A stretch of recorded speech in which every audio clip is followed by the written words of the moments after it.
first, I'd like to say thank you to Václav Havel and Forum 2000 and to John Vogel and Carlos Gonzalez with the Respect Institute for having the opportunity to be here and to be addressing you today. Being a Cuban American, I have begun in English, but I will now transition to Spanish. Básicamente voy a hablar, hemos estado hablando en países donde hay un proceso de concentración del poder.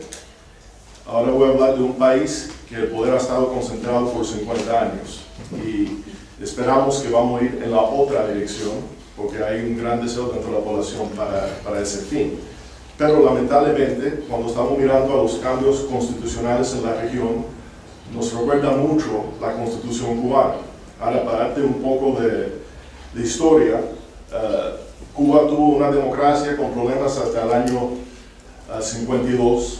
Hubo una constitución nueva, muy similar a lo que se estaba conversando hoy Javier, que estaba muy lleno de reglamentos, tratando de cubrir todos, hasta los sueldos de maestros, tenía un corte socialdemócrata, pero vino un golpe de Estado en 1952, entra Fulgencio Batista al poder, que aunque Fidel Castro lo ha tratado de convertir en una figura de derecha, era alguien de la izquierda, alguien que había legalizado el Partido Comunista, que lo habían metido los comunistas en los sindicatos.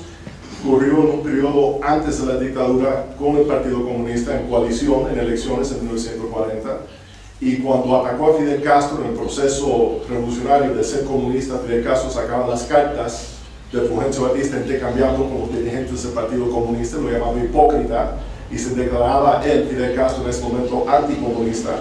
Cuando va a su juicio en Moncada, anuncia que quiere regresar al sistema anterior, es decir, no era un revolucionario sino un reaccionario, quería regresar el año 40 a la Constitución del 40, a la democracia, al orden, a las leyes, a la libertad de expresión, a la libertad de asociación, que había sido negado bajo la dictadura de Batista. Eso fue porque el pueblo cubano lo recibe con tanta euforia en enero de 1959. Es meses o años más tarde que se declara comunista. Inicialmente, gente en su alrededor como Hugo Matos, que habla que mira, hay un problema ahí, que los comunistas están tomando los puestos, le echan más de 20 años por la infamia de acusarlo de ser comunista. Después, cuando se autoproclama comunista, no liberó al señor Hugo Matos, que cumplió su sentencia. Pero partiendo de eso, entre 1959 y 1976 en Cuba no hubo una constitución operando, era por decreto o por dedazo de Fidel Castro. Gracias a las presiones de la Unión Soviética y problemas económicos en Cuba que necesitaban más ayuda, se siente obligado en 1976 de establecer una constitución de corte socialista estalinista.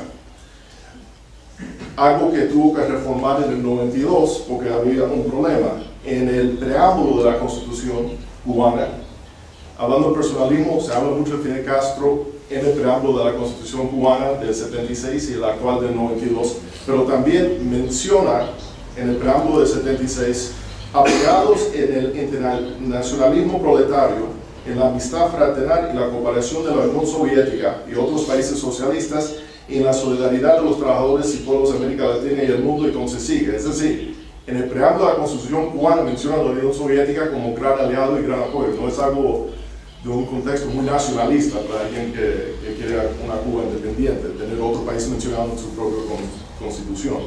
Pero voy a lo concreto y lo peligroso para otros países, siguiendo el ejemplo de Venezuela, que son los artículos dentro de la Constitución cubana que aguantan ese estado totalitario. El totalitarismo no es algo que opera sin ley, es algo que opera dentro de una ley muy precisa.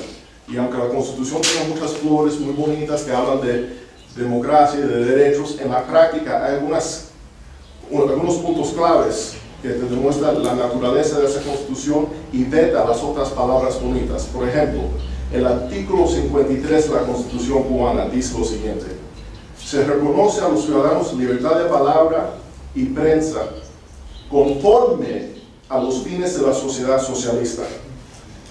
Las condiciones materiales para su ejercicio están dadas por el hecho de que la prensa, la radio, la televisión, el cine y otros medios de difusión masiva son de propiedad estatal o social y no pueden ser objeto en ningún caso de propiedad privada. lo que asegura su uso al servicio exclusivo del pueblo, trabajador y del interés de la sociedad. En la práctica, en el servicio de los hermanos Castro y su cúpula de poder. Otro artículo muy importante, para ver si hay alguna duda de la naturaleza de la Constitución cubana. Artículo 62.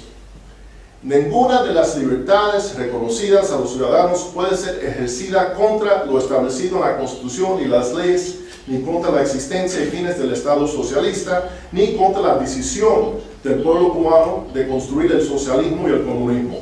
La infracción de este principio es punible. Es decir, estamos dentro del Estado marxista-leninista que el pueblo nunca lo aprobó, pero no puede cambiarlo.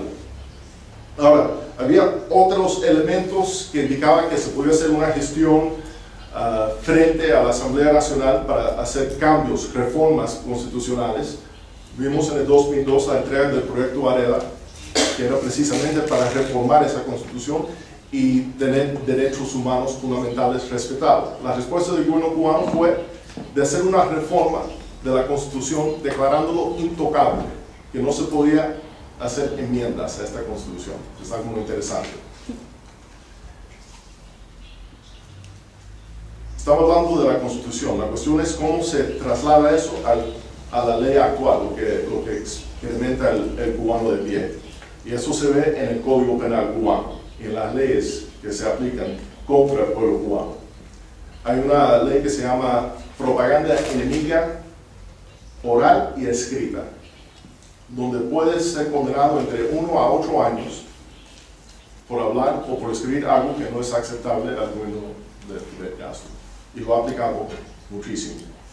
Hay otro delito que es un poco más amplio y mucho más difícil en términos de poder cuantificar los números arrestados, porque es una ley de peligrosidad, que es peligrosidad social predilectiva. Es decir, que quizás por tu posición en la sociedad o con quien te asocias, en el futuro podrás delinquir o cometer un crimen. Y por eso te pueden arrestar hasta 4 años en la cárcel. Y eso se ha aplicado mucho contra los disidentes. Recientemente hubo un hombre, su nombre coloquial era Pánfilo, que hubo una cámara, él se mete enfrente de la cámara y dice que está pasando hambre y que hay hambre en Cuba. Eso le costó una condena de 2 años. Gracias a una campaña internacional lo liberaron recientemente, pero eso lo llevó a un juicio, decir que tenía hambre. Yo recuerdo a Renaldo Arenas, un gran poeta, escritor cubano, que dijo que la diferencia entre el capitalismo y el comunismo es que en el capitalismo, cuando te patean los cojones, puedes gritar. Pero en el comunismo, cuando te patean los cojones, te tienen que decir gracias y borrar otra vez. Quizás es algo muy sutil, pero creo que es muy importante tener derecho de gritar cuando te hacen daño.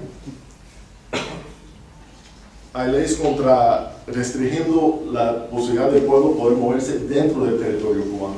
Hay leyes que prohíben la salida de Cuba, salida ilegal. Hay leyes que prohíben la entrada a Cuba de los ciudadanos cubanos, que es algo que va en contra de los derechos internacionales. ¿Y qué vemos en la práctica? Hay cientos de cubanos que son presos políticos. Cuba tiene en este momento el tercer número más grande de periodistas encarcelados en el mundo. Tenemos media docena de médicos en la cárcel. Hay un médico ahora que lo arrestaron este año, Darcy Ferrer, por dar a conocer los problemas que tiene el sistema de salud cubano. ¿Y qué podemos hacer nosotros desde aquí? Dar a conocer estas denuncias, poner las caras de las víctimas. Estos son algunos de ellos. Estos son presos de conciencia de Amnistía Internacional. Hoy en día en la cárcel de Cuba. ¿Por qué? Porque hay un sistema, una constitución, un código penal que conspira contra un pueblo entero para mantener un grupo pequeño. El caso de Cuba es el ejemplo de la concentración del poder absoluto dentro muy pocas manos, en este caso dos parejas de manos que son hermanos, Fidel y Raúl Castro. Raúl Castro renunció a la presidencia, pero todavía se mantiene como jefe del Partido Comunista. Eso no se ha retirado aún. Y el hermano Raúl Castro asumió el poder. Y es un poder que quita y pone cancilleres, como visto este pasado año con el caso de señor Roque, que por hablar críticamente de los hermanos Castro en la fiesta, lo quitaron de ser canciller del país. Y otro, Carlos Laje, como vicepresidente, también está en esa fiesta haciendo bromas del presidente y el jefe del partido, también lo quitaron del poder, así, en lo que llama el plan Pijama. Bueno, creo que ya se me acabó el tiempo. Agradezco mucho la oportunidad de conversar con ustedes.